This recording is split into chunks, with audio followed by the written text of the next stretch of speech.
What's going on, family? This is Scrapbook Boxing, Museum of the Forgotten Fisticuffs series. I want to take a look at Jimmy Slattery. His name was Jimmy Patrick Slattery.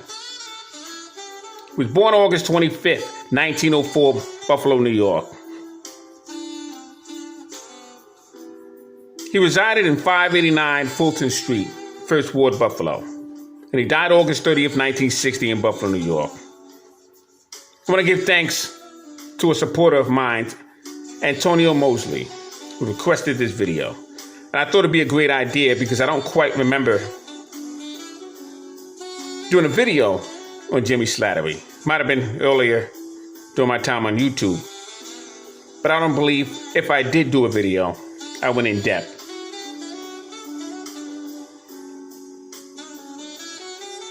So I want to thank Anthony Mosley for requesting this video. Jimmy Slattery stood 5'11" and a half inches. He was a light heavyweight champion with a 74-inch reach. He was 56 years of age at the time of his death. He had a fighting career record of 126 total bouts, 111 wins, 13 losses. He fought in a weight of 131 to 172 pounds during the course of his career. From 1921, he was 16 years of age and he weighed 128 pounds when he turned professional, believe it or not. Defeated such men as Jacob Soldier Barfield, Maxie Rosenblum, fought him 3 times. William Lawrence Young Stribling, fought him twice. Jack Delaney, Johnny Cleveland Boy Risco, and Roland Todd. Now, these are phenomenal names that Jimmy Slattery was in the ring with. But he fought a young man by the name of Paul Berlenbach, September 11th, 1925. Fought him in the Bronx, New York. It was an 11th round stoppage.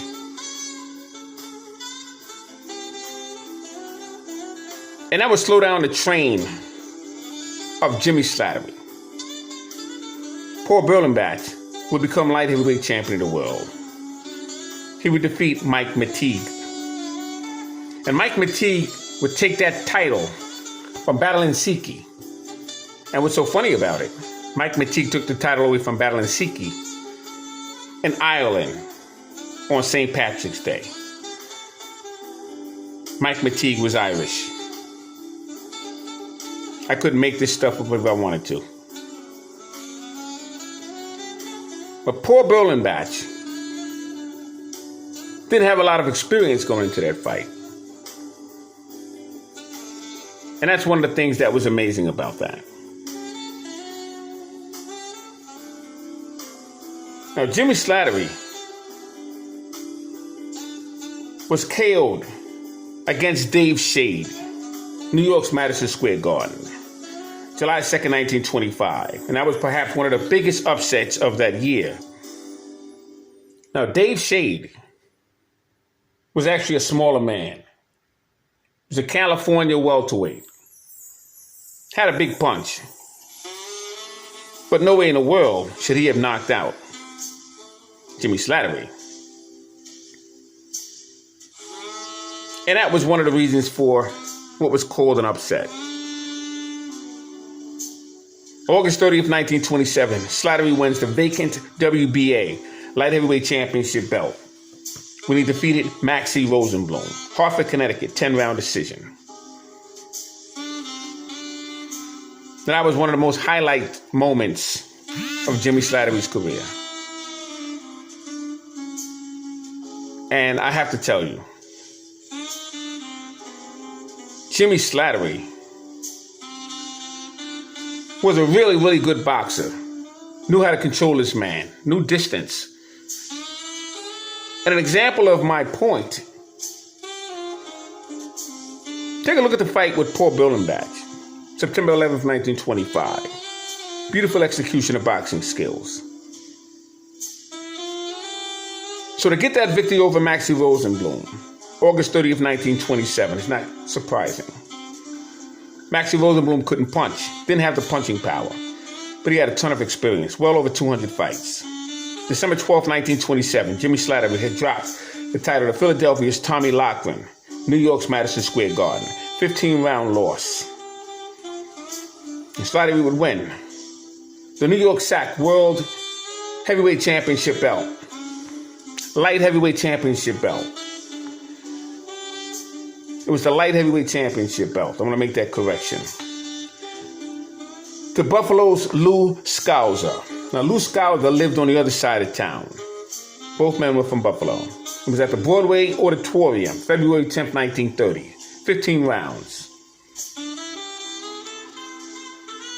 And that was a really, really good victory for Slattery, because it gave him the hometown advantage. And with the up and down wins and losses, winning and losing of titles that Jimmy Slattery would have, it would continue to keep his following. Now, May 27th, 1930, he'd be in the ring with Pete Latzo. And both men were thrown out of the ring after the 7th round by referee Johnny Brazil. Purses were held up, and it was ruled a no contest. And Pete Latzo was very upset. You see, Pete Latzo was a one-time welterweight champion. And he's actually a very good fighter. He would go back and forth with Mickey Walker for that belt. He was a two-time titleist, but he won a welterweight championship once.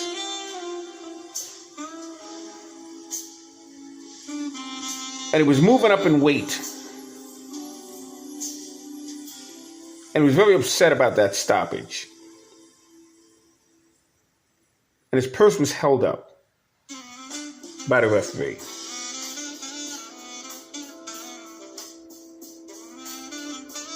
On June 25th, 1925,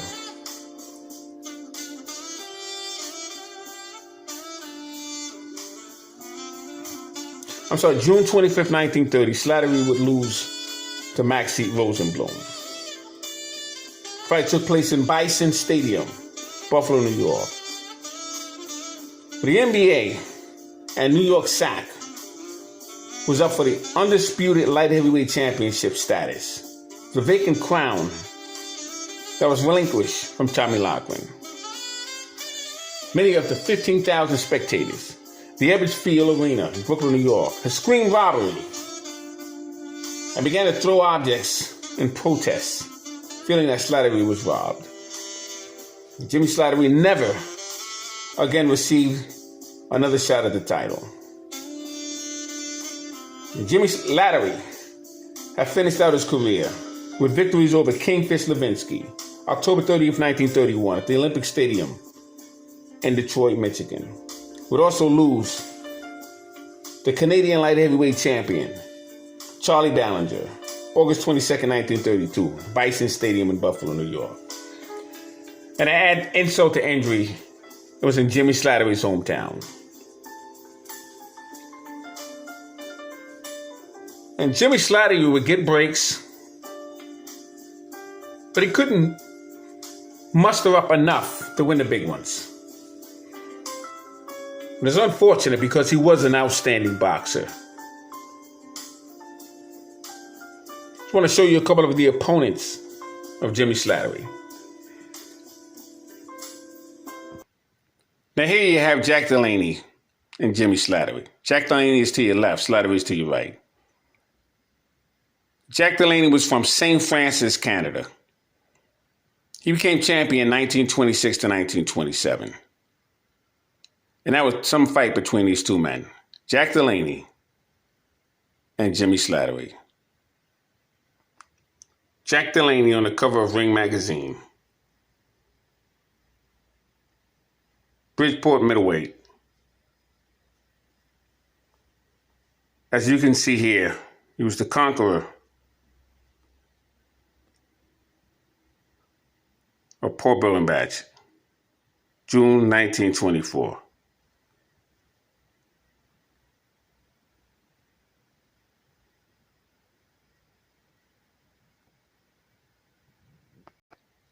Now here you have Port Birlenbach to your right and Jimmy Slattery to your left. Port Birlenbach became light heavyweight champion May 1925 to July 1926. And a fight between these two men Took place September 11th, 1925, and it was some fight. Paul Berlenbach and Jimmy Slattery. Now here you have Tommy Loughran, who's to your right, and Jimmy Slattery to your left. Now Tommy Loughran had defeated Jimmy Broderick. And when he defeated Broderick, it was to put himself in position for Gene Tunney's title. So he had to face Jack Sharkey, and he was knocked out in 3 rounds by Jack Sharkey.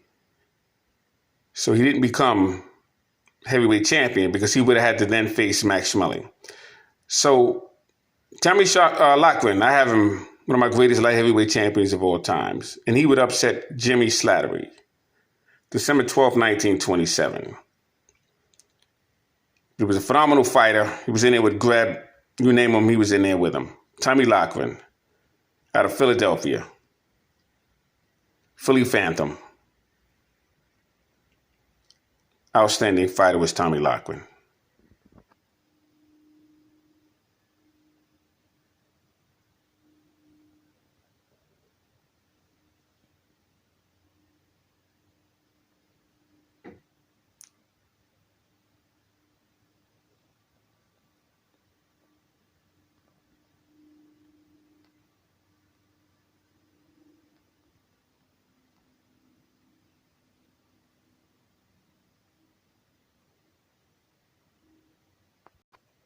On June 25th, 1930, Maxie Rosenblum, call him Slappy Maxie, would try and unify the title with Jimmy Slattery. And he would defeat Jimmy Slattery, and it would be considered the upset of the year. Because Jimmy Slattery had defeated Maxie Rosenblum, excuse me. Here you have Rosenblum on the cover of Ring Magazine. But he was some fighter. It was Maxie Rosenblum. He just couldn't punch. Didn't have the punching power. But that was a big upset with Jimmy Slattery and Maxie Rosenblum.